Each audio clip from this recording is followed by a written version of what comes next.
दोस्तों, जो अब हुआ है आज से पहले कभी नहीं हुआ।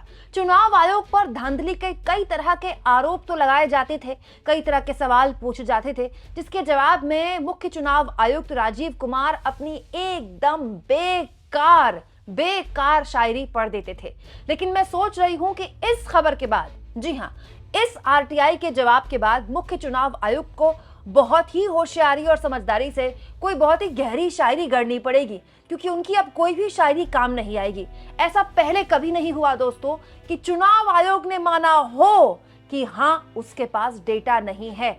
वो डेटा जिसके आधार पर चुनाव आयोग किसी पार्टी को जीता हुआ और किसी पार्टी को हारा हुआ घोषित करता है, वो डेटा ही अगर चुनाव आयोग के पास नहीं है तो फिर चुनाव आयोग गिनती किसकी कर रहा है? ये सवाल उठ गए हैं दोस्तों आरटीआई एक्टिविस्ट द्वारा एक आरटीआई का जवाब हासिल होने के बाद। और ये जवाब भी चुनाव आयोग ने ही उस आरटीआई एक्टिविस्ट को दिए हैं। एक बहुत ही हैरान करने वाला मामला है दोस्तों, जो कि द वायर ने छापा है, जिसके जरिए हमें महाराष्ट्र चुनाव को लेकर जिस तरह की धांधली के आरोप कांग्रेस पार्टी लगाती रही है, उसको लेकर एक बड़ा खुलासा हुआ है। दोस्तों, कांग्रेस पार्टी ने महाराष्ट्र चुनाव के बाद आरोप लगाए थे कि करीब 76 लाख के आसपास वोट पड़े आखिरी घंटों में।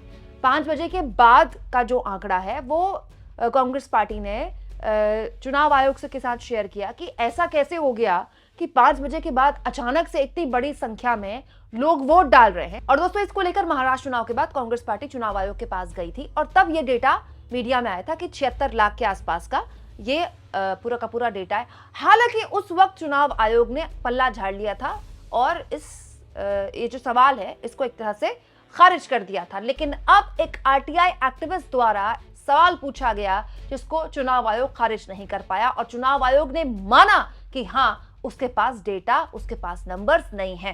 दोस्तों, द वायर की इस खबर में साफ तौर पर लिखा है कि चुनाव आयोग ने खुलासा किया है कि उसके पास नवंबर 2024 में जो विधानसभा चुनाव हुए और अप्रैल मई के आसपास जो लोकसभा चुनाव हुए, उस दौरान जो कुल निर्वाचन क्षेत्र और खंडवार पूर्व क्रमांकित पर्चियां हैं उसकी जानकारी नहीं है। दोस्तों, होता यह है कि वैसे तो 5 बजे या 6 बजे के बाद ऑलमोस्ट वोटिंग का टाइम बंद हो जाता है, लेकिन ये नियम है कि अगर कोई लाइन में लगा हुआ है तो उसे वोट डालने दिया जाएगा अगर वक्त खत्म हो गया है तो भी।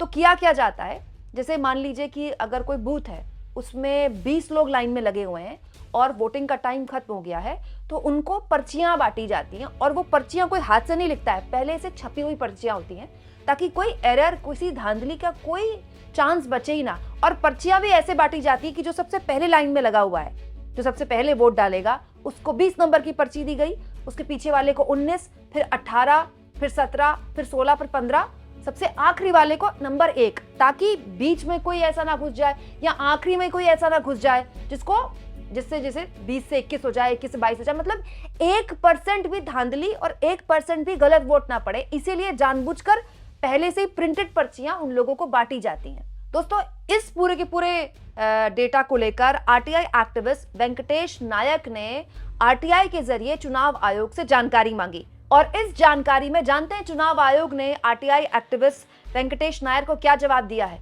द वायर की इस खबर के हिसाब से चुनाव आयोग ने दावा किया है कि यह जानकारी उसके रिकॉर्ड में उपलब्ध ही नहीं है। जी हां, चुनाव आयोग ने कहा है कि आपको सूचित किया जाता है कि आपके द्वारा मांगी गई जानकारी आयोग के पास उपलब्ध नहीं है।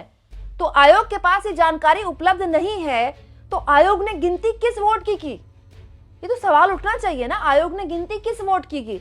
दोस्तों, ये जो आखिरी वक्त में वोट पड़े थे, इसको लेकर वित्त मंत्री के पति परकला प्रभाकर ने भी एक बड़ा डेटा दिया था और उस डेटा को लेकर मैंने खबर बनाई थी, जो कि आप लोगों ने बहुत पसंद की थी और उस वक्त भी बहुत से सवाल उठे थे। लेकिन अब तो आरटीआई डाली गई है चुनाव आयोग के पास और चुनाव आयोग आरटीआई के जवाब में कह रहा है कि हमारे पास ये डेटा नहीं है। देखिए दोस्तों, द वायर की खबर में साफ तौर पर लिखा है, मतदान केंद्रों पर पीठासीन अधिकारियों द्वारा जारी निर्वाचन क्षेत्र और खंडवान पूर्व क्रमिक पर्चियों की कुल संख्या के बारे में चुनाव आयोग के पास कोई जानकारी नहीं है और ये बात खुद चुनाव आयोग स्वीकार कर रहा है। हालांकि दोस्तों, चुनाव आयोग साफ तौर पर कहता है, चुनाव आयोग की वेबसाइट में लिखा हुआ है, द वायर की इस खबर में यह भी है कि पीठासीन अधिकारियों और विधानसभा और लोकसभा दोनों के दौरान उनके द्वारा जारी गए पूर्व क्रमांकित पर्चियों को निर्वाचन क्षेत्र पर कुल संख्या के बारे में जानकारी होनी चाहिए। ये बात चुनाव आयोग कह रहा है कि पीठासीन अधिकारियों के पास इस बात की जानकारी होनी चाहिए, लेकिन जानकारी नहीं है। और ये जानकारी ना होने की बात आरटीआई के जरिए कबूल कर रहा है चुनाव आयोग। तो बड़ा सवाल ये है दोस्तों कि गिनती किस चीज की हुई है फिर, जब आपके पास जानकारी नहीं है तो। और जानकारी आपके पास क्यों नहीं है? जानकारी रखना तो आपका काम है। दोस्तों, जब इस पूरे के पूरे मामले में आरटीआई एक्टिविस्ट वेंकटेश नायक से बात की गई तो उन्होंने बताया, ईसीआई का चुनावी मशीनरी पर पूर्ण नियंत्रण है।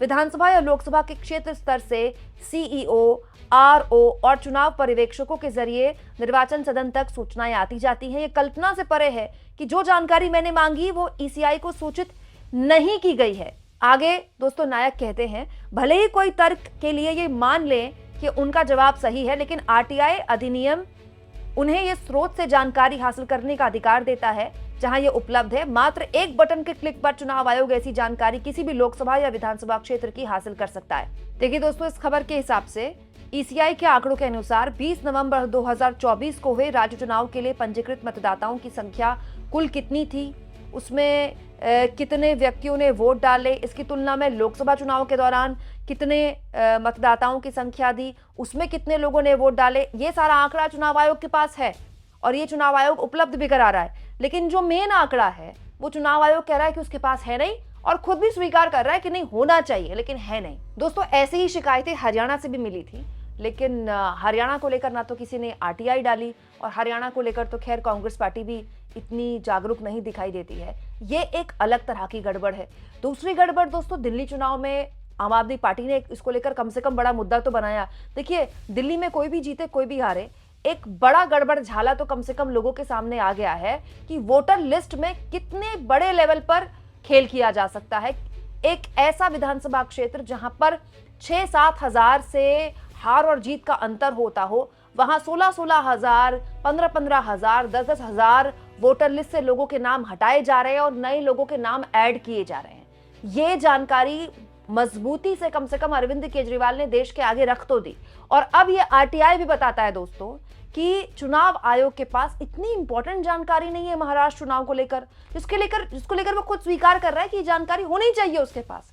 अब बड़ा सवाल यह है दोस्तों कि जो आरोप कांग्रेस पार्टी लगा रही है या विपक्ष लगा रहा है वो हवाई नहीं है। सोचिए, चुनाव के नाम पर इतना बड़ा खेल इस देश में हो रहा है और खुलेआम हो रहा है और उसको लेकर कोई कुछ बात ही नहीं कर रहा है। दोस्तों, अभी कुछ दिन पहले जब कांग्रेस पार्टी का नया दफ्तर का उद्घाटन हुआ था तो चुनाव आयोग पर काफी बरसे थे राहुल गांधी। उस वक्त बहुत लोगों को बुरा लगा था, लेकिन राहुल गांधी ने उस वक्त भी चुनाव आयोग पर आरोप लगाए थे कहते हुए कि आखिर चुनाव आयोग पूरा डेटा विपक्षी पार्टियों को क्यों नहीं दे रहा है, आखिर ऐसा क्या है जो चुनाव आयोग छुपा रहा है। दोस्तों, ये बात किसी एक मुख्य चुनाव आयोग तक नहीं है, ये बात देश के लोकतंत्र की है। देश के लोकतंत्र में जब आम जनता के बीच उनके मन में जरा सा भी एक डर, एक शक पैदा होगा कि चुनाव ठीक से नहीं हो रहे हैं, तो ये किसी भी हाल में मदर ऑफ डेमोक्रेसी के लिए ठीक नहीं है। दोस्तों, आप इस मुद्दे पर क्या सोचते हैं कमेंट बॉक्स में जरूर लिखें और जितना हो सके चैनल को शेयर करें, सब्सक्राइब करें और थैंक्स और ज्वाइन के ऑप्शन से अगर आप चाहें तो कुछ आर्थिक मदद भी चैनल की जरूर करें।